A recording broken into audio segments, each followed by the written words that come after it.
Hi, it is January 9th, 2021. I just want to show you a simple thing that I was looking at. So, in the United States, the total population, according to Google, is 328.2 million.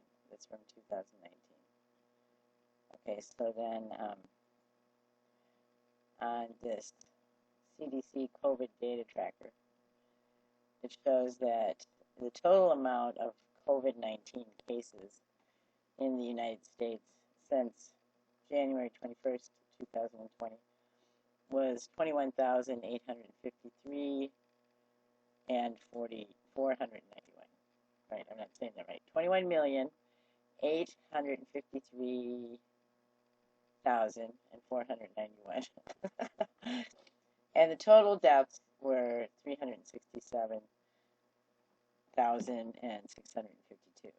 So I decided to look at a calculator just because sometimes my percentages are off. So I went to calculator.net and put in the numbers here. And so the total amount of,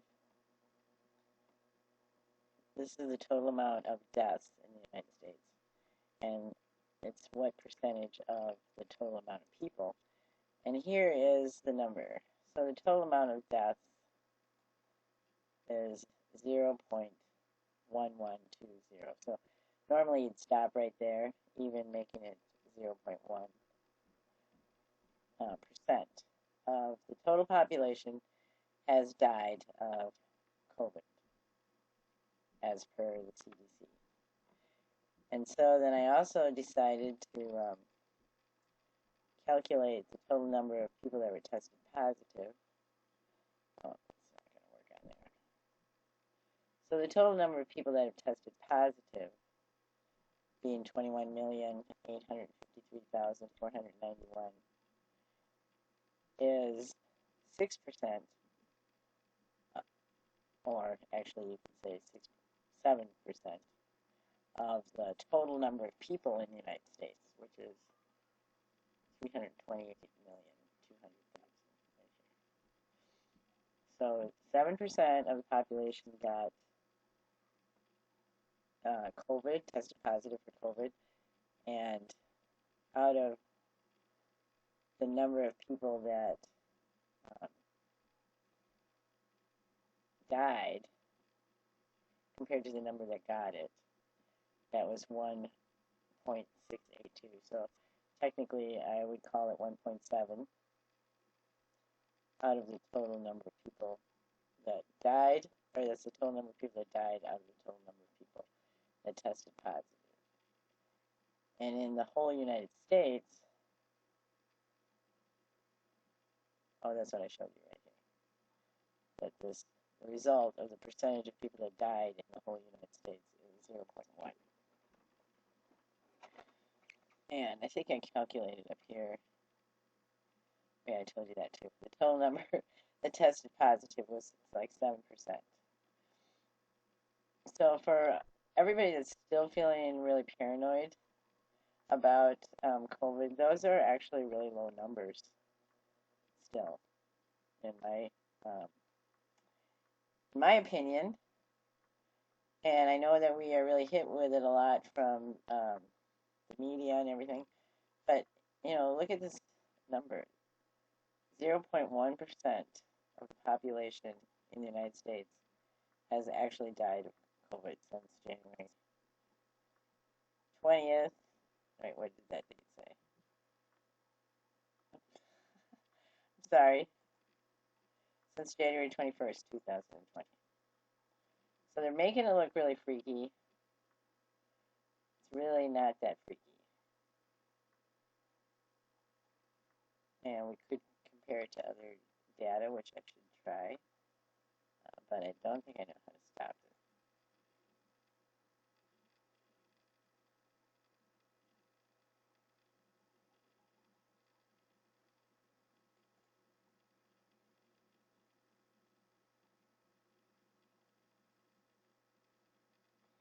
Oh, okay. I didn't know if I was recording or not. I totally apologize. So this is from the site USA Facts, preliminary U.S. death statistics.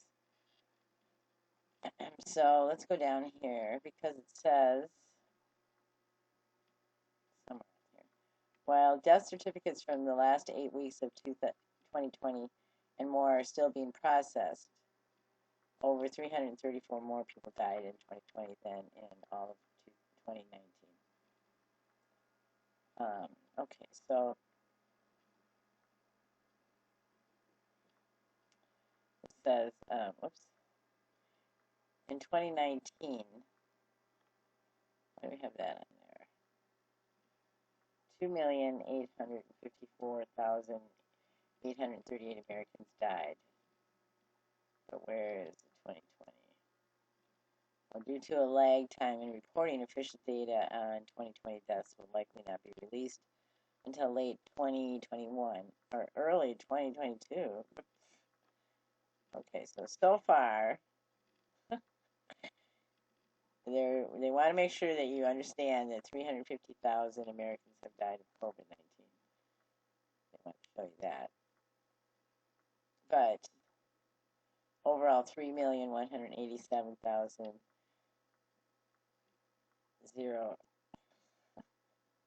and 86 people died from all causes between January 1st and December 26, 2020. It says it is incomplete for the last 8 weeks. So they're saying that 334,000 more have died in 2020 and 2019, which is pretty close to the data they're talking about from COVID, which would be 40,000 less than this number. Let's get back to the other site. These graphs are kind of unpredictable because we can't really see on the key here very well what we're looking at. I mean, kind of, but it's not real definite here.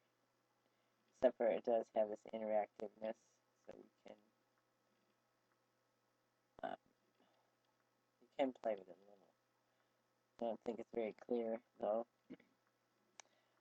So deaths are above average for nearly every age group, which is not what they tell you for the COVID thing. Around average for people under 25. Total deaths in this age group were actually slightly below average during lockdowns.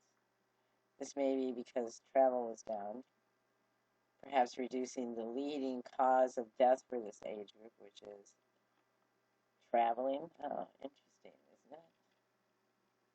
However, deaths between 20 and 50% above average for most age groups. Deaths among 25 to 44 have been particularly above normal, since deaths among these young are generally low. So I wonder what the cause of that is.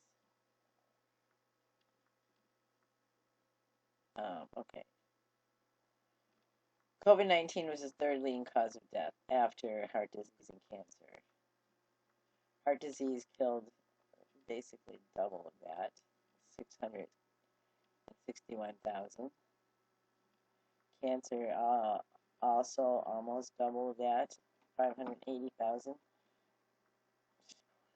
Wow. Why don't they ban smoking? Heart disease and cancer, like, the estimate for deaths from COVID-19 is lower than the estimate over 350,000 deaths from the state because recent CDC data is incomplete. Cancer deaths are trending slightly lower than last year, but all these they're not complete. So weekly flu and pneumonia deaths were higher at the beginning of the year, though deaths from this flu this year were not nearly as high as from the 2017 and 2018, when an estimated 61,000 died of flu alone. For comparison, the CDC estimates 34,000 died in the 2018 to 2019 flu season and 22 in the 2019 to 20 season.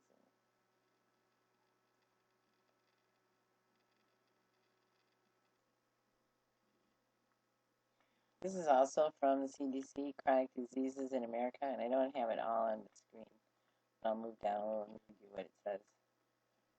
6 in 10 adults in the United States have a chronic disease. 4 in 10 adults have 2 or more chronic diseases. That's pretty unacceptable in my opinion. That's really bad. But it's a large number. If you look at 6 in 10 have a chronic disease compared to the percentage of people that died of COVID, which is 0.1%. But in the meantime, these adults have illnesses that lead to COVID problems being worse, according to what I've read.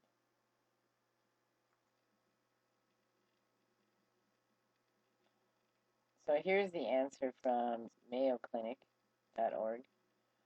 The question is, are people with chronic diseases more at risk for COVID-19? People with several chronic conditions are more likely to experience dangerous symptoms if infected with COVID-19. These include type 2 diabetes, severe obesity, and serious heart disease. High blood pressure and type 1 diabetes may increase your risk of serious COVID-19 symptoms. Let's just click on that link from it and see what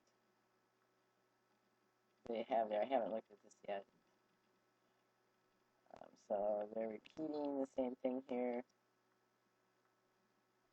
Symptoms can vary widely. Some people have no symptoms at all. So if people are getting tested, they might have COVID too. So those numbers that said how many people were positive is probably an underestimation because some people have no symptoms. So unless there would be some reason for you to be tested, like where I work, we get tested twice a week now. We have to. It's a requirement in the healthcare field at where I work. So there's more information on here. This link will be below. People of any age, even children, can catch COVID, but it most commonly affects middle-aged and older adults. The risk of developing dangerous symptoms increases with age. So I would say that part of that is because more people have chronic illnesses, which means a chronic illness is something that is always there. And as it says, risks are even higher for older people when they have underlying health conditions, which is why most people are in nursing homes because they have issues and they need care. Okay, so I'll leave the link below and you can look at it. This is getting really long, and I'm sure if you haven't clicked off now, you're already bored. So let's one more time look at this percentage though. And the number of people that died of COVID, 367,652, is 0.1% of the total population, which is 328,200,000 people in the United States that live here, where I am. Okay, thank you so much for watching. I would love it if you subscribed. I used to have a site that had a lot more people in it, got kicked off of YouTube for some reason. I never found out. It'd be nice to have subscribers back. And I'm grateful for you, and I'm here at your service.